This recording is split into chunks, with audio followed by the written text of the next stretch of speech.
जय श्री कृष्णा दोस्तों, राधे राधे। आज सावन मास का चौथा सोमवार है। आज हम इस वीडियो में सावन मास के चौथे सोमवार की कथा को सुनेंगे। तो आइए प्रभु की कृपा से हम सावन सोमवार व्रत की कथा को शुरू करते हैं। सूत जी महाराज कहते हैं, जो नित्य आनंदमय, शांत, निरामय, अनादि अनंत शिव तत्व को जानते हैं, वे परम पद को प्राप्त होते हैं। जो धीर पुरुष काम भोग से विरक्त होकर भगवान शंकर की भक्ति करते हैं, उनका मोक्ष हो जाता है। वे संसार बंधन में नहीं पड़ते। जो मायामय संसार में चिरकाल तक सुखपूर्वक विहार करके देहवसान होने पर मोक्ष चाहते हैं, उनके लिए यह धर्म बताया गया है कि संसार में भगवान शिव की पूजा सदा ही स्वर्ग और मोक्ष का हेतु है। यदि प्रदोष आदि के गुणों से युक्त सोमवार के दिन यह पूजा की जाए तो उसका विशेष महत्व है। जो केवल सोमवार को भी भगवान शंकर की पूजा करते हैं, उनके लिए इस लोक और परलोक में कोई भी वस्तु दुर्लभ नहीं है। सोमवार को उपवास करके पवित्र होकर इंद्रियों को वश में रखते हुए वैदिक अथवा लौकिक मंत्रों से विधिपूर्वक भगवान शिव की पूजा करनी चाहिए। ब्रह्मचारी, गृहस्थ, कन्या, सुहागिन स्त्री अथवा विधवा कोई भी क्यों ना हो, भगवान शिव की पूजा करके मनोवांछित वर पाता है। इस विषय में मैं एक कथा कहूँगा, जिसको सुनकर मनुष्य मोक्ष पाते हैं और उनके मन में भगवान शिव की भक्ति होती है। प्राचीन काल में आर्यव्रत में चित्रवर्मा नाम से प्रसिद्ध एक राजा थे। वह दुष्टों को दंड देने के लिए यमराज के समान समझे जाते थे। वह धर्म मर्यादाओं के रक्षक, कुमार्गगामी पुरुषों को दंड देकर राह पर लाने वाली, समस्त यज्ञों का अनुष्ठान करने वाले और शरणार्थियों की रक्षा करने में समर्थ थे। भगवान शिव और विष्णु जी में उनकी बड़ी भक्ति थी। राजा चित्रवर्मा ने अनेक परम पराक्रमी पुत्रों को पाकर अंत में एक सुंदर मुख वाली कन्या प्राप्त की। एक श्रेष्ठ ब्राह्मण को बुलाकर कन्या की जन्म कुंडली के अनुसार भावी फल पूछे। तब उन ब्राह्मणों में से एक बड़े ही विद्वान ने कहा, महाराज, यह आपकी कन्या सीमंतनी नाम से प्रसिद्ध होगी। यह भगवती उमा की भांति मंगलमयी, दमयंती की भांति परम सुंदरी, सरस्वती के समान सब कलाओं को जानने वाली तथा लक्ष्मी की भांति अत्यंत सद्गुणों से सुशोभित होगी। यह 10,000 वर्षों तक अपने स्वामी के साथ आनंद भोगेगी और 8 पुत्रों को जन्म देकर उत्तम सुख का उपभोग करेगी। उसके बाद एक दूसरे ब्राह्मण ने कहा, यह कन्या 14वें वर्ष में विधवा हो जाएगी। यह कठोर वचन सुनकर राजा 2 घड़ी तक चिंता में डूबे रहे। उसके बाद सब ब्राह्मणों को विदा करके राजा ने सोचा कि सब कुछ भाग्य के अनुसार होता है। ऐसा समझकर चिंता छोड़ दी। कन्या सीमंतनी धीरे धीरे सयानी हुई। अपनी सखी के मुख से विधवा योग की बात सुनकर उसे बड़ा खेद हुआ। उसने चिंता मग्न होकर याज्ञवल्क्य मुनि की पत्नी मैत्रेयी से पूछा, माताजी, मैं आपके चरणों की शरण में आई हूँ। मुझे सौभाग्य बढ़ाने वाले सत्कर्मों का उपदेश दीजिए। इस प्रकार शरण में आई हुई राजकन्या से पतिव्रता मैत्रेयी ने कहा, सुंदरी, तू शिव सहित पार्वती जी की शरण में जा और सोमवार को एकाग्रचित होकर स्नान और उपवास पूर्वक स्वच्छ वस्त्र धारण करके शिव और माता पार्वती का पूजन कर। सोमवार के दिन शिव और माता पार्वती की आराधना करती रहे। इस व्रत से बड़ी भारी आपत्ति पड़ने पर भी तू उससे मुक्त हो जाएगी। घोर से घोर एवं भयंकर महाकलेश में पड़कर भी शिव पूजा ना छोड़ना। उसके प्रभाव से महान भय से पार हो जाओगी। इस प्रकार सीमंतनी को आश्वासन देकर पतिव्रता मैत्रेयी जी आश्रम को चली गईं। राजकुमारी ने उनकी कथा अनुसार भगवान शिव का पूजन आरंभ किया। निषद देश में नल की पत्नी दमयंती के गर्भ से इंद्रसेन नामक पुत्र हुआ था। राजा इंद्रसेन के पुत्र चंद्रगिद्ध हुए। राजा चित्रवर्मा ने राजकुमार चंद्रागत को बुलाकर गुरुजनों की आज्ञा से उन्हीं के साथ अपनी पुत्री सीमंतनी का विवाह कर दिया। उस विवाह में बड़ा उत्सव हुआ था। विवाह के पश्चात चंद्रांगद कुछ काल तक ससुराल में ही रही। एक दिन राजकुमार यमुना के पार जाने के लिए कुछ मित्रों के साथ नाव पर सवार हुए। भाग्यवश नाव यमुना के भंवर में मल्लाहों सहित डूब गई। यमुना के दोनों तटों पर बड़ा भारी हाहाकार मच गया। इस दुर्घटनाओं को देखने वाले समस्त सैनिकों के विलाप से सारा आकाश मंडल गूंज उठा। डूबने वालों में से कुछ तो मर गई और कुछ ग्राहों के पेट में चली गई तथा राजकुमार आदि कुछ लोग उस महाजल में अदृश्य हो गई। यह समाचार सुनकर राजा चित्रवर्मा बड़े व्याकुल हुए और यमुना के किनारे आकर मूर्छित हो गई।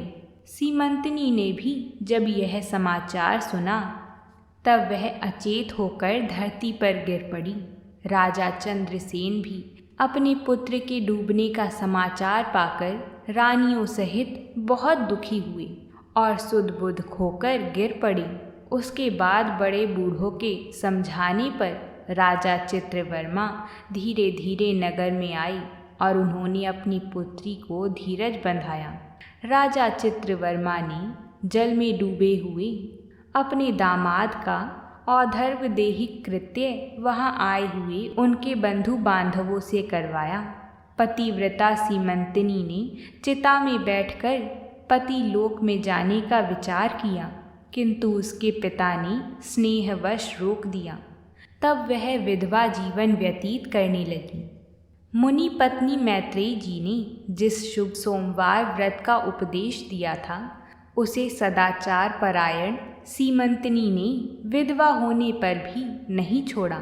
इस प्रकार 14वें वर्ष की आयु में अत्यंत दारुण दुख पाकर वह भगवान शिव के चरणारविंद का चिंतन करने लगी। शिव जी की आराधना करते करते उसके 3 वर्ष व्यतीत हो गए। उधर पुत्र शोक से उन्मत्त हुए राजा इंद्रसेन को बलपूर्वक दबाकर उनके भाइयों ने सारा राज्य छीन लिया और उन्हें पत्नी सहित पकड़कर कारागृह में डाल दिया। इंद्रसेन के पुत्र चंद्रांगद यमुना के जल में डूबने पर नीचे नीचे गहराई में उतरने लगे। बहुत नीचे जाने पर उन्होंने नागवधुओं को जल क्रीड़ा में निमग्न देखा। राजकुमार को देखकर वह भी विस्मित हुई और उन्हें पाताल लोक में ले गईं। वहाँ चंद्रागद ने तक्षक नाग के परम अद्भुत रमणीय नगर में प्रवेश किया और इंद्र भवन के समान मनोहर एक सुंदर महल देखा, जो बड़े बड़े रत्नों की प्रकाशमान किरणों से उद्दीप्त हो रहा था। भगवान सूर्य के समान तेजस्वी तक्षक नाग को सभा भवन में विराजमान देखकर परम बुद्धिमान राजकुमार ने प्रणाम किया और हाथ जोड़कर खड़े हो गए। तक्षक के तेज से उनकी आँखें चौंधिया गईं। नागराज ने भी मनोरम राजकुमार देखकर उन नागिनों से पूछा, यह कौन है और कहाँ से आया है? उन्होंने उत्तर दिया, हमने इसे यमुना जल में देखा है और इसके कुल तथा नाम परिचय ना होने के कारण आपके पास ले आई हैं। तब तक्षक ने राजकुमार से पूछा, तुम किसके पुत्र हो? कौन सा तुम्हारा देश है और यहाँ पर तुम्हारा कैसे आगमन हुआ? राजपुत्र ने कहा, भूमंडल में निषद नाम से प्रसिद्ध एक देश है। उसके स्वामी राजा नल महायशस्वी हो गए हैं। वे पुण्य लोक माने जाते हैं। उनके पुत्र इंद्रसेन हुए और इंद्रसेन का पुत्र मैं हुआ। मेरा नाम चंद्रांगद है। मैं अभी नूतन विवाह करके ससुराल में ही था और यमुना जी के जल में विहार करता हुआ देव की प्रेरणा से डूब गया। ये नाग पत्नियां मुझे आपके पास ले आई हैं। कई जन्मों के पुण्यों से यहाँ मैंने आपके चरणारविंद का दर्शन किया है। आज मैं धन्य हूँ। मेरे माता पिता कृतार्थ हो गए, क्योंकि आपने दया करके मेरी ओर देखा और मुझसे वार्तालाप किया है। इस प्रकार अत्यंत मनोहर उदारतापूर्ण वचन सुनकर तक्षक ने कहा, राजकुमार, तुम भय ना करो, धैर्य रखो और बताओ, तुम संपूर्ण देवताओं में किसकी पूजा करते हो? राजकुमार ने कहा, जो संपूर्ण देवों में महादेव कहे जाते हैं, उन्हीं विश्व आत्मा उमापति भगवान शिव की मैं पूजा करता हूँ, जो विधाता के भी विधाता, कारण के भी कारण और जिनका तेज सभी लोकों को प्रकाशित करने वाला है। वह भगवान शिव मेरी परम गति हैं, जो अत्यंत निकट होकर भी पाप से दूषित चित्त वाले पुरुषों के लिए बहुत दूर हैं, तथा जिनके तेज की कोई सीमा नहीं है, जो अग्नि, भूमि, वायु, जल और आकाश में भी स्थित हैं। वह विश्व आत्मा भगवान सदाशिव हम सबके लिए परम पूजनीय हैं, जो संपूर्ण भूतों के साक्षी, सबकी आत्मा में स्थित रहने वाली परमेश्वर तथा निरंजन है। संपूर्ण संसार जिनकी इच्छा के अधीन है, मैं उन भगवान शिव की पूजा करता हूँ। ज्ञानी पुरुष, जिन्हें एक आदि और पुराण पुरुष कहते हैं, गुणों के भेद से जिनमें भिन्नता की प्रतीति होती है, जिन्हें कोई तो क्षेत्रज्ञ, वह भगवान शिव मेरे परम आश्रय हैं। मैं भगवान शिव की सदा पूजा करता हूँ। देव नदी गंगा जिनके मस्तक पर स्थान पाकर सुशोभित होती है, भगवती जगदम्बिका जिनके अर्धांग में निवास करती हैं, और तक्षक और वासुकी दोनों नागराज जिनके कानों के कुंडल हैं, वे चंद्रशेखर भगवान शिव मेरे परम आश्रय हैं। राजकुमार की यह बात सुनकर तक्षक का चित्त प्रसन्न हो गया। उनके हृदय में महादेव जी के लिए नूतन भक्ति भाव का उदय हो आया और वे उनसे इस प्रकार बोली, राजेंद्र नंदन, तुम्हारा कल्याण हो। मैं तुम पर बहुत प्रसन्न हूँ, क्योंकि तुम बालक होकर भी उच्चतम परात्पर शिव तत्व को जानते हो। देखो, यह रत्नमय लोक है। ये मनोहर नेत्रों वाली युवतियाँ हैं। ये मनोवांछित कामना पूर्ण करने वाले कल्प वृक्ष हैं, तथा ये अमृत रूपी जल से भरी हुई बावलियाँ हैं। यहाँ मृत्यु का दारुण भय नहीं है। बुढ़ापा और रोग से यहाँ किसी को पीड़ा नहीं होती। तुम इच्छा अनुसार यहीं रहो और यथा योग्य सुख भोगों का उपभोग करो। नागराज के ऐसा कहने पर राजकुमार हाथ जोड़कर बोली, नागराज, मैंने समय पर विवाह किया है। मेरी पत्नी उत्तम व्रत का पालन करने वाली और शिव पूजा परायण है, और मैं अपने माता पिता का एक लौता पुत्र हूँ। वह सब लोग इस समय मुझे मरा हुआ मानकर महान शोक से घिर गए होंगे। अंततः मुझे किसी प्रकार भी यहाँ अधिक समय तक नहीं ठहरना चाहिए। आप कृपया करके मुझे उसी मनुष्य लोक में पुनः पहुँचा दें। नागराज तक्षक ने कहा, राजकुमार, तुम जब जब मेरी याद करोगे, तब तब तुम्हारे सामने प्रकट हो जाऊंगा।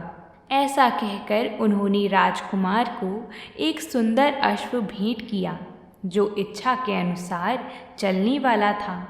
अनेक प्रकार के द्वीपों, समुद्रों और लोकों में उसकी अप्रतिहत गति थी। इसके सिवा उन्हें रत्नमय आभूषण दिव्य वस्त्र एवं दिव्य अलंकार भेंट किए। उनकी सहायता के लिए सारी व्यवस्था करने के पश्चात तक्षक ने जाओ कहकर प्रेम पूर्वक उन्हें विदा किया। चंद्रांगद उस घोड़े पर सवार होकर निकले और थोड़ी ही देर में यमुना के जल से बाहर आकर उस दिव्य अश्व पर चढ़े हुए ही नदी के रमणीय तट पर घूमने लगे। इसी समय पतिव्रता सीमंतनी अपनी सखियों से घिरी हुई वहाँ स्नान करने के लिए आई थी। उसने यमुना के तट पर मनुष्य रूपधारी नाग कुमार के साथ भ्रमण करते हुए राजकुमार चंद्रांगद को देखा। दिव्य अश्व पर आरूढ़ हुए अपूर्व आकार वाले उन राजकुमार को देखकर वह उन्हीं की ओर दृष्टि लगाए खड़ी हो गई। उसे देखकर चंद्रांगद ने भी मन ही मन विचार किया, जान पड़ता है इसे मैंने पहले कभी देखा है। तत्पश्चात वह घोड़े से उतरकर नदी के किनारे आ बैठी और उस सुंदरी को बुलाकर समीप बैठाकर पूछा, तुम कौन हो, किसकी स्त्री हो और किसकी कन्या हो? सीमंतनी ने लज्जावश स्वयं कुछ नहीं बोला। तब उसकी सखियों ने सब बातें बताईं। इसका नाम सीमंतनी है।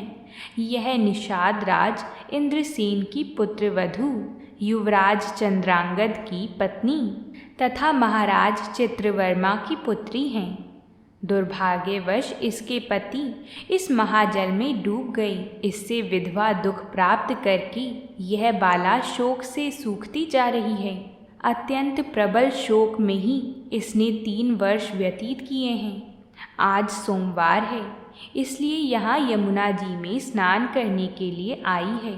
इसके ससुर का राज्य भी शत्रुओं ने छीन लिया है, बलपूर्वक उस पर अधिकार जमा लिया है और वे महाराज अपनी पत्नी के साथ उनकी कैद में पड़े हैं। यह सब होने पर भी यह निर्मल अंतःकरण वाली सदाचार परायण राजकुमारी प्रति सोमवार को अत्यंत भक्ति भाव के साथ पार्वती सहित महादेव जी की पूजा करती है।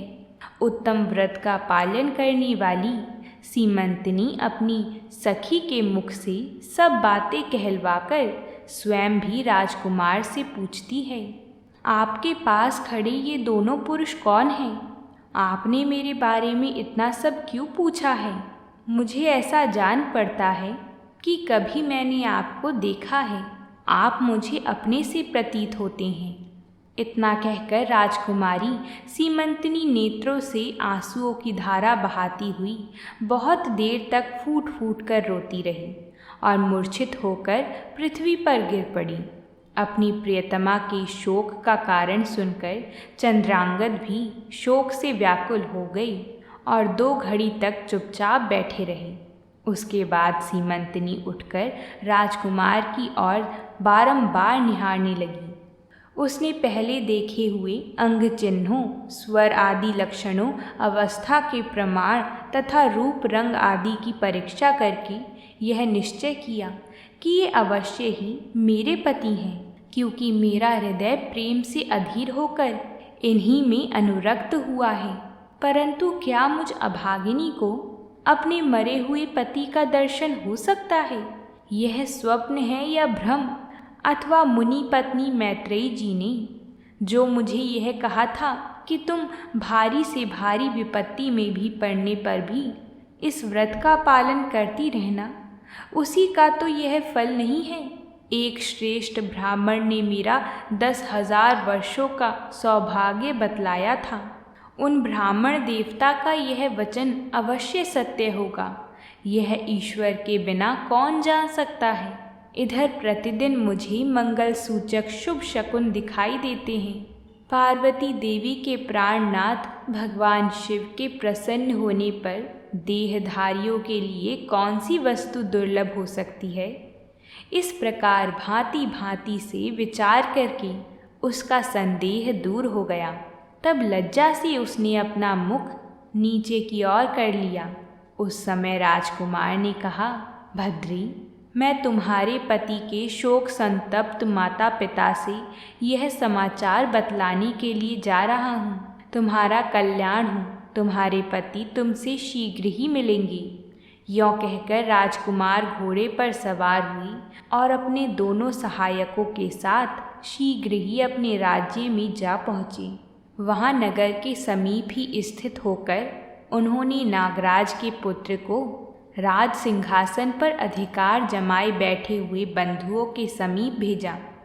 नागकुमार ने शीघ्र जाकर उन सब से कहा, तुम सब लोग महाराज इंद्रसेन को अभी के अभी कारागार से मुक्त करो और सिंहासन छोड़कर हट जाओ। महाराज के पुत्र चंद्रांगद पाताल लोक से लौटकर यहाँ आए हैं। तुम आनाकानी ना करो, नहीं तो चंद्रांगद के बाण तुम्हारे प्राण ले लेंगे।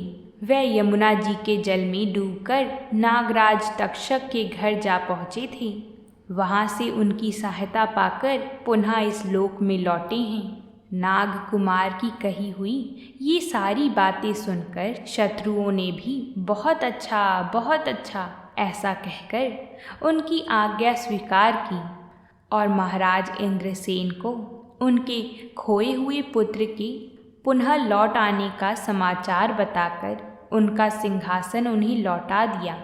महाराज को प्रसन्न करके भी वह लोग भयभीत बने रहे।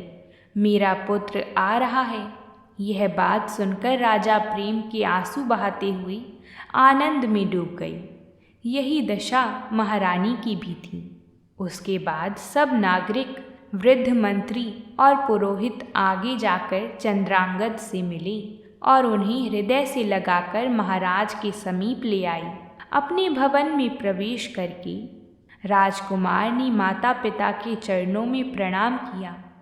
चरणों में पड़े हुए पुत्र को उठाकर राजा रोते हुए अपने पुत्र को हृदय से लगा लिया। फिर माता पिता का आशीर्वाद लेकर राजकुमार पुरवासियों से मिले और उन्होंने सबको यथा योग्य सम्मान दिया। फिर पुनः सबके साथ राजसभा में बैठकर अपना सब वृतांत पिता से निवेदन किया और नागराज तक्षक से मित्रता होने की भी बात बतलाई। राजकुमार का चरित्र देखकर और सुनकर राजा इंद्रसेन हर्ष से विहल हो गए। उन्होंने अपने मन में यही माना कि मेरी पुत्र वधू ने भगवान महेश्वर की आराधना करके इस अनुपम सौभाग्य का अर्जन किया है। तब राजा ने दूतों द्वारा महाराज चित्रवर्मा को भी कहलवा दिया। यह अमृतमयी वार्ता सुनकर महाराज चित्रवर्मा आनंद से विहल हो गई। अपनी पुत्री को बुलाकर उन्होंने उसे वैधव्य के चिन्हों का परित्याग करवाया और उसे बहुत प्रकार के आभूषणों से विभूषित किया। उसके बाद समूचे राष्ट्र के गांव और नगर आदि में बड़ा भारी उत्सव हुआ और सब लोगों ने राजकुमारी सीमंतनी के सदाचारों की बड़ी प्रशंसा की। चित्रवर्मा ने इंद्रसेन के पुत्र चंद्रांगद को बुलाकर सीमंतनी को उनके साथ विदा कर दिया। चंद्रांगद ने तक्षक के घर से लाए हुए रत्न आदि आभूषण के द्वारा, जो मानव मात्र के लिए अत्यंत दुर्लभ है, अपनी पत्नी को अलंकृत किया। इस प्रकार शुभ मुहूर्त में अपनी पत्नी को साथ लेकर ससुर की आज्ञा से चंद्रांगद पुनः अपनी नगरी में आई। महाराज इंद्रसेन ने अपने पुत्र को राज सिंहासन पर बिठाकर तपस्या द्वारा भगवान शिव की आराधना करके योगी पुरुषों को उपलब्ध होने वाली उत्तम गति प्राप्त की। राजा चंद्रांगद ने अपनी धर्मपत्नी सीमंतनी के साथ 10,000 वर्षों तक नाना प्रकार के विषयों का उपभोग किया। उन्होंने 8 पुत्रों और 1 कन्या को जन्म दिया। सीमंतनी प्रतिदिन भगवान महेश्वर की पूजा करती हुई अपने स्वामी के साथ सुखपूर्वक रहने लगी। उसने सोमवार व्रत के प्रभाव से अपना खोया हुआ सौभाग्य प्राप्त कर लिया। तो बोलिए भगवान शिव शंभू की जय हो। इस प्रकार हमने यह सावन सोमवार व्रत की कथा को पूरा किया। हम आशा करते हैं आप सभी को ये कथा पसंद आई होगी और आप सभी ऐसी ही कथाओं को सुनने के लिए हमारे चैनल को सब्सक्राइब ज़रूर कर लें और इस वीडियो को लाइक करना ना भूलें। तो अब मिलते हैं आपसे कल एक नई कथा के साथ। तब तक के लिए प्रेम से बोलिए पार्वती पते हर हर महादेव।